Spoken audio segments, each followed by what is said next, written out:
Let's imagine, just for the sake of argument, that the world suffered a major pandemic. Plenty of people died, lots of governments had to make early decisions in the absence of certain information, which will be true of every subsequent pandemic. Populations had to come to terms with a major disruption to their lives and livelihoods, ditto. I know, sounds like the most extraordinary fiction, but let's just imagine for a moment such a world had just come to be. After the problem had largely passed, or had become an accepted part of the background trials and tribulations of life, you would hope, that people would come together to reflect how they'd responded in the heat of the moment. Take the time to review, what worked, what didn't work, what might be an important core principle for if it should happen again in future, what would be highly subjective based on the type of disease you might face, which would be very likely different next time. All of that. Sober, serious, focused on the important lessons to make things better next time. It was in that spirit that a country like the United Kingdom might be expected to hold a long and detailed public inquiry. Forensic in its attention to detail, we would hope. Far-ranging in its curiosity and its scope. This week we discovered reasonably conclusively that's not what's happening. Unfortunately, what's actually happening with the COVID-19 inquiry is exactly what people like me gloomily suggested some months ago was most likely to happen. In other words, not an exercise in learning from honest mistakes, but an exercise in blame. Various players settling scores, prurient poring over texts and emails of unguarded comments, and just generally getting everyone furious about the total shambles that had been running the show when we believed we needed competence. Now, I say we believed we needed competence because, honestly, we don't really know for sure. The truth is that if you look across all the various countries, who suffered the worst death tolls, who suffered the least, no obvious pattern tied to their public policy responses. Some countries locked down harder than others. Some of those did comparatively well, others didn't really. Some, not so many, countries locked down much more flexibly. Some of those did comparatively well, others didn't. Some started really well, but then caught up with the pack in time. Others started really badly, but then were overtaken by others in time. The UK arguably was one of those. In other words, all of the simplistic side-taking, the black and white certainties that many professed during the time, the polarisation, well, it all turned out to be a lot more complex if you actually care about the truth, rather than simply finding a way to claim that your side was right about everything all along. In other words, exactly the sort of situation where we could really do with a clear-eyed, unemotional review of the facts, asking all sorts of questions to do with what worked and what didn't. Why did we do things the way that we did? I've been taking note of the proceedings for a while with this inquiry. I've seen precious little of that. However, I have become aware of more expletives used about people than I even kind of knew existed. It turns out that Boris Johnson was a shambles as a Prime Minister for a time of pandemics. According to his former head of communications, Lee Kane, he was too worried about what the Daily Telegraph was saying rather than what the scientific advice was saying, and particularly what Lee Kane and Dominic Cummings were saying. From one WhatsApp exchange, we found that Boris Johnson was questioning the impact of COVID, being as the median age of those dying was 82 years old, technically above life expectancy. This was, some journalists said, evidence of Johnson dismissing COVID deaths in a callous, cold-hearted fashion. Supported by an entry in Chief Scientific Advisor Patrick Vallance's diary on the 14th of December 2020, noting that Johnson, quote, thinks COVID is just nature's way of dealing with old people. This was when he wasn't, according to his top aide Dominic Cummings, asking that scientific advisor if a hairdryer up the nose might not kill COVID, as suggested by some viral video on the internet. Lee Cain told the inquiry that, quote, COVID was the wrong crisis for his PM skill set. He would often delay making decisions, would often change his mind on issues. With something like COVID, you need quick decisions, he said. Speculation as to which crises would benefit from constant flip-flopping did not follow. If you have your own ideas on that question, by all means add them in the comments below. What else have we learned from the inquiry? Well, that Dominic Cummings was rude and aggressive and dismissive of most ministers and civil servants who he considered to be buffoons at best. And it turns out that many of them, including him, hated Health Secretary Matt Hancock, thought him a complete liar, although the words used were usually stronger than that. And that scientific advice was often ignored, even as following the science was used by ministers to justify whatever it was they decided to do anyway. Is any of this shocking? Well, it should be, of course. Integrity in government matters at a time of crisis. I mean, it matters at any time, come to that. But is any of it shocking because it's new? And no, for all the fact that mainstream media journalists have been all over the cut and thrust, the rows, the slagging offs, because they absolutely love the Westminster drama, actually, none of it told us things we didn't already know. We have heard most of this before. Did any of it focus on what we should learn for next time? No, because we're not apparently interested in policy questions. I haven't heard anyone ask anything like, now that time has passed, how would we estimate the negative costs of the policies we followed? In hindsight, how would the cost-benefit analysis look? How deadly or virulent would a future contagion have to be to make the actions taken before the right ones to take again? How did the systems fail? How did the systems come to that succeed? And so on and so on. I haven't really heard anything like that. I've heard questions about, in your email, you said that Boris Johnson was hopeless because ... Can you talk about why you wrote that? Etc., etc.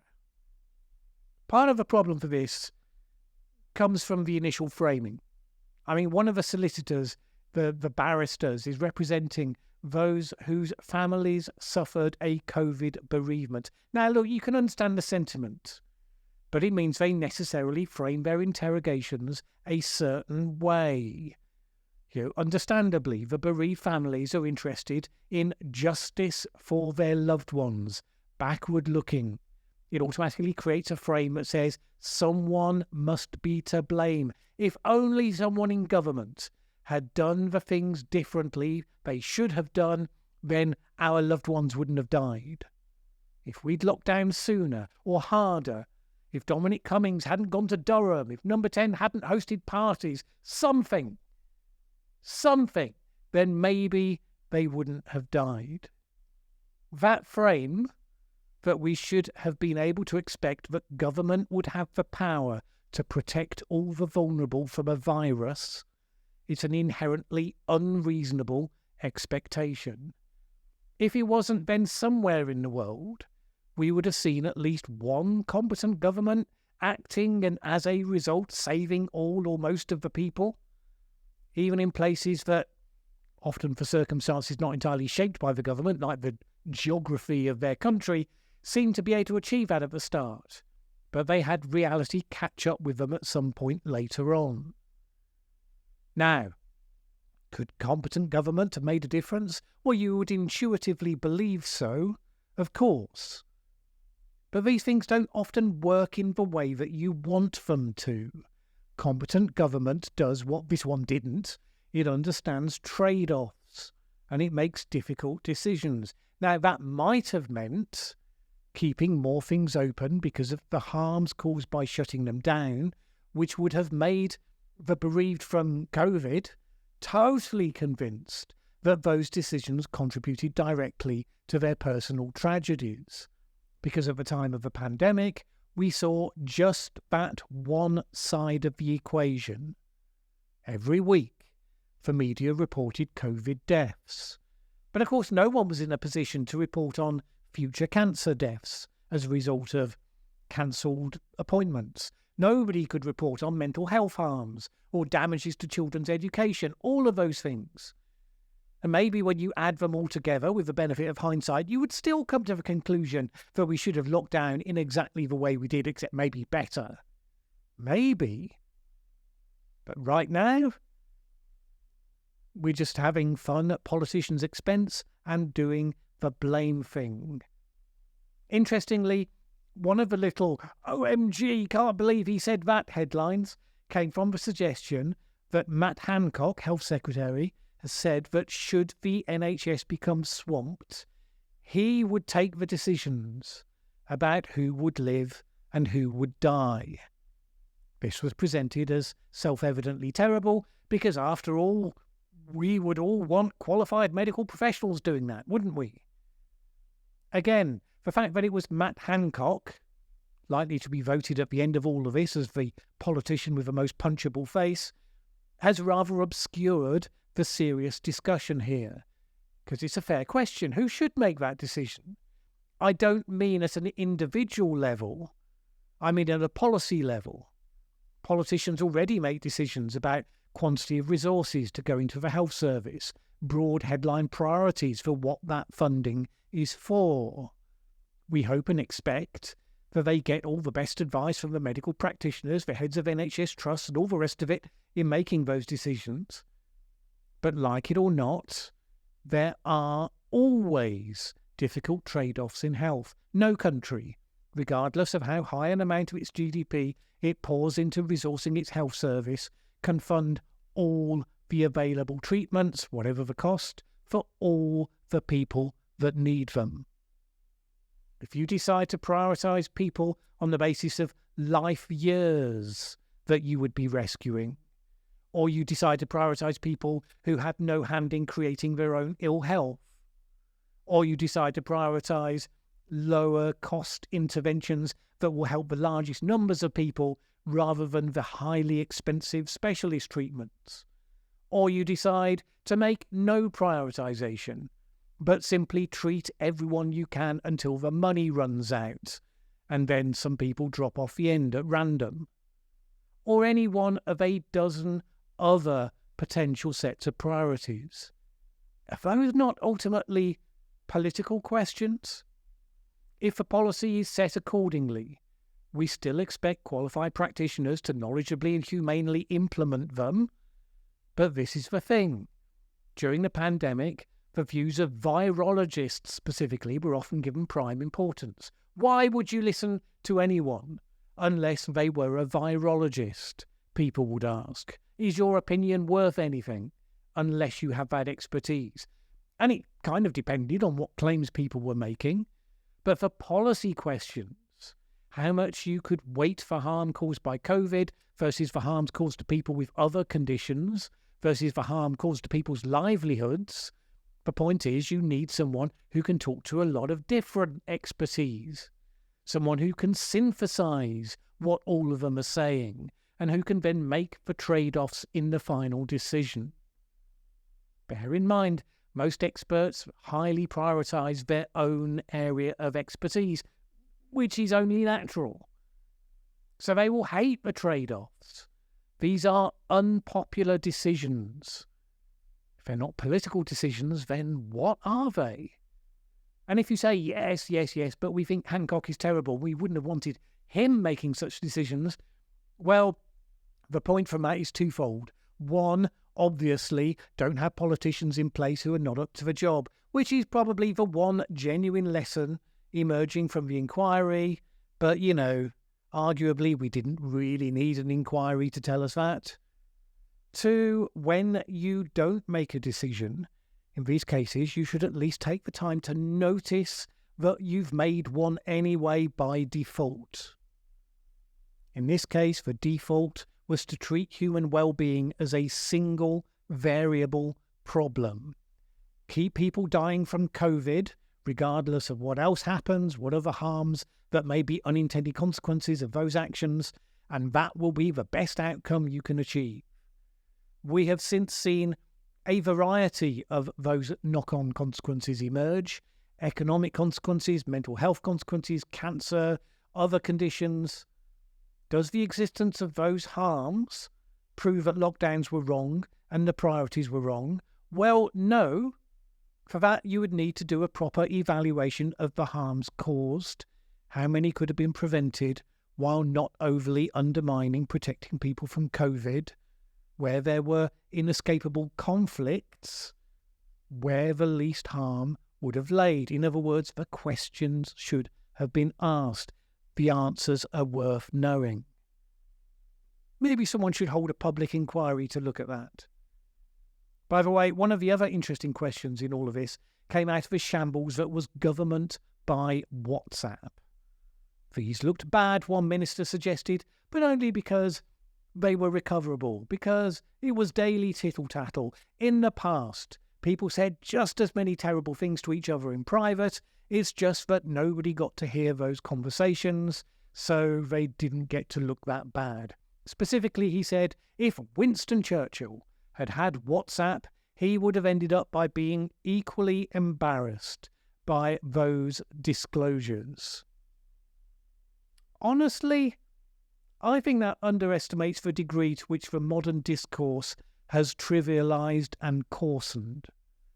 Now, look, Churchill had many faults, and a number of his private conversations were indeed recorded for posterity, including some of his famously witty put-downs, which were in a wholly different class, frankly, to those employed by the foul mouths of modern-day number 10 Downing Street. It's true to say, though, that former leaders, however great, would have suffered from the sort of hyper-attention modern media puts onto politicians. To recognise that is in no way to concede any suggestion that recent leaders match the calibre of the great leaders in the past, except maybe in their own heads.